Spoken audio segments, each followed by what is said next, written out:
Hey Cloud Cadets, it's Roger, it's King Nimbus, and today, it's a new comic book day. We got a new stack, let's get into it. Unrelated, I do plan to post the last 2 weeks of reviews, hopefully sometime on either tomorrow or Friday. Since there's only like 2 things last week, I figured I'd just combo them into one video. But yeah, let's get into this all. First up on our Independence, we got 100 Bullets, the Us of Anger, issue 2. The first issue set up a lot of interesting dynamics and like the current situation and like the climate. So I'm super hyped to see them actually hopefully get to the 100 bullet aspect of the story, but I'm hyped, I'm down. Next up, we got our lovely boy Frankenstein, issue 4. I actually did watch the Guillermo del Toro Frankenstein movie.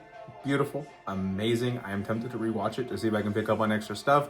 This series has been really cool, so I am even more hyped to see how much more they continue with it, where it goes next, all that jazz. Awesome. In the same universe as Hellboy as well, we got Hellboy in Love. Obsidian. Finally, I got issue 2 for this. I know, it finally came out. I think it came out like last week too, which is kind of funny that I didn't see it.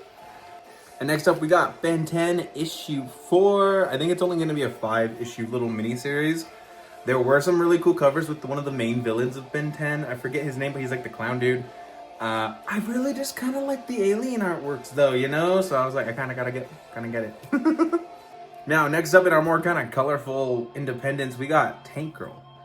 I don't really know much at all about this. I really enjoyed the style. I looked inside. Seems like it is talking about like an actual tank crew, and it's kind of like a psychedelic style. So I was like, oh, hell yeah, let's get into this. And last from our Independence, we got Fort Psycho issue 1. I actually had read the preview for this from Scumpit Comics a few months ago. It was one of their free comics. It was the preview, issue 0, essentially, for Fort Psycho. And I was really interested in it. So I'm like, heck yeah, let's get into it. Now, finally, into our bigger publishers, we're on to Marvel. We're on to Wonder Man issue 5. I did not pick this up a few weeks ago. I was kind of on the Wonder Man. If it doesn't really hit off on this one, I'm just going to leave it at issue 5, honestly. But I am sad that Wonder Man is not getting a season 2. I really like season 1. I don't know why they wouldn't. You know? Next up is The Amazing Spider-Man, issue 34, brand new day. I think they did like a bunch of different variants because of the new movie coming out. Movie was really good. I liked it at least. I could see some issues with it, don't get me wrong. Like, it's not a perfect movie. I do see why some people don't love it. I enjoyed it a lot though. And look, it's like a classic kind of spider. Love it. Who doesn't love a classic spider? On to DC, we got, speaking of DC and Sonic the Hedgehog, Metal Legion. I am so hyped with what they revealed in the last issue, so I'm very excited. Sonic and DC should not be such a great combo, but it's amazing. Then next up, we got Batman issue 12. I just loved this artwork of, I forget her first name, but the new butler for Batman, the new Pennyworth. She is, if I'm right, the niece of Alfred. But look at her. She's so, it's just such a beautiful piece right here. She's got the cowl. Awesome. Now, on to Supergirl Survive. We got one version of this cover. Look at her using the blue ring. And then we got this other version. I just like the both of them. They're just very cool depictions of her using the ring. Look at how sick that is.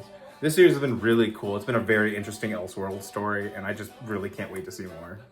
Last but definitely not least, because I love him so much, we got Absolute Superman issue 22. Issue 21 was kind of just okay. You guys are gonna hear my review. Excuse me. But I think with where they may lead to it next, I think it could be really cool. I just think there's like maybe 1 or 2 maybe extra panels they could have done, or some extra details thrown in there to really make me care about how they've resolved the last major arc. It just kind of felt like, I mean, I think that was the whole point, was it was meant to be like kind of a quick cut to kind of show almost like a loss for Superman in a certain way. I'm not going to explain how or why, but I don't know. Plus, I just want more Superman villains in the actual comics. We've gotten a lot of like various other DC villains, which don't get me wrong, they've been really cool. I've really enjoyed how they've interacted, but I'm like, where's Livewire? You know? But that was my haul for this week, my lovely people. I have got to finish reading Hot Girl Summer real quick, and then I can finally crack into this week. I'm so excited. But just in case you did not smile during my video, I hope you smile sometime later today. If not, have a great day, y'all. Later. Bye.